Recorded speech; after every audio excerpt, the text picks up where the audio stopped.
with a Floating Head Chronicle Monday, and today I wanted to talk about ASAP Rocky. He is on trial for allegedly pew-pewing at his friend ASAP Rocky. I think that's how you say his name. I'm not sure. I don't really know the rest of them. I just know ASAP Rocky. That's the only one that I know, and I really only know him because I love bad bitches, and that's my fucking problem.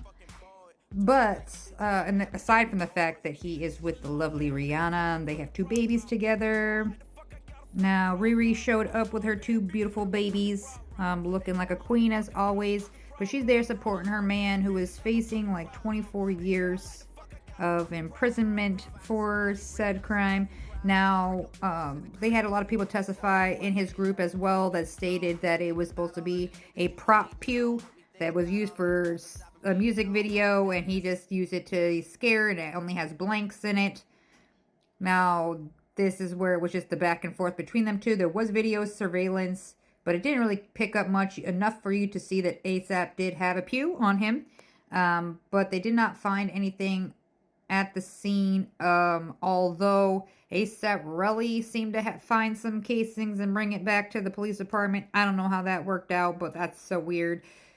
But the defense was like, well, how is it that he pewed at you, but then he grazed your finger, and then it went down the second finger, and it just didn't seem logical that something like that could happen, especially because it was such a minor scratch that it didn't look like anything like he's claiming. So to them, it just seems like he's after money and monetary gain.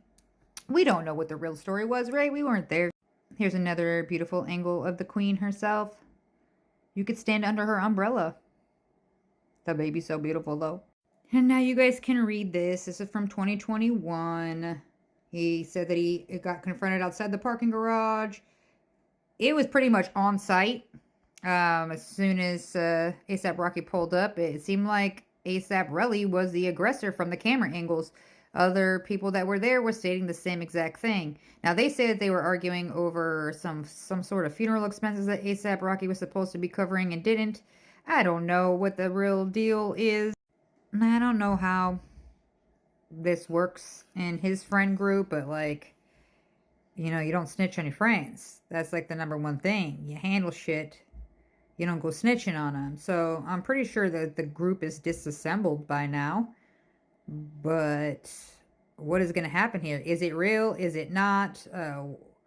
We don't know. We don't know what the jury's going to do. But this is where it gets crazy. So during their last day at court, which I believe is Friday, the attorneys, the prosecutor and the defense had at it. They literally were fighting in the middle of the courtroom. And now it's come down to they're going to have a whole separate court date to discuss, and the judge wants to find them both. Now, see, ASAP 12y, I have no idea who the hell that is. But this is more facts on it that I was just telling you. Now, police who searched the area found no physical evidence. But like I said, he went to the police department 2 days later with 2 shell casings that he said he picked up at the scene. The cops can't find it, but you can, sir, and you're the victim. Seems very suspect to me. In closing arguments, the defense will contend the video evidence and text messages can't be trusted, nor can Relly. He also filed a civil suit against Rocky, and they cast him as a jealous opportunist out for the money of a former friend who became famous. So, I don't know what's going on, but shit is wild. But here it is right here. This is, you guys can read that, screenshot it, take a little look yourself. But you see it down below. The arguments between lawyers grew so nasty and personal during the trial that the judge began threatening fines. And this is really going to happen. I want you guys to watch this video with me and let me know what you guys think in the comment section, because this is just insane these days. It's like a whole circus inside these courtrooms. What do you think he's going to get for time? Do you think he's going to get any time? Do you guys think it was real? Do you think it was fake? What you got? Hope you guys have a good rest of your day.